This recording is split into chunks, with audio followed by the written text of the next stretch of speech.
Hi everyone, in front of me I've got Realme 11 Pro Plus and let me share with you how to clear the browser on this device.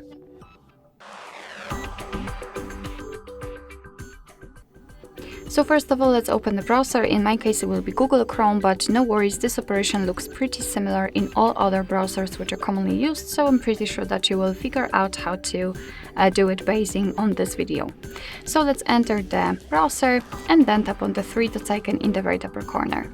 Now let's enter the history, and as you can see here we've got the list of all previously visited websites, and of course if you want to you can remove them manually one by one just by tapping on this X button right next to it, but let's be honest, this list is too long to do it manually, so then simply tap on Clear Browsing Data.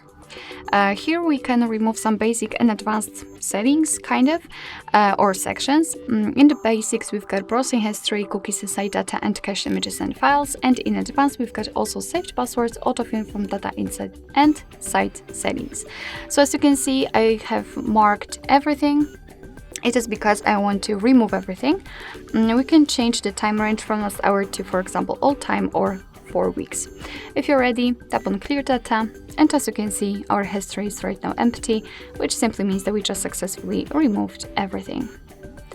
Alright, so that'll be all. Thank you so much for watching. I hope that this video was helpful, and if it was, please hit the subscribe button and leave the thumbs up.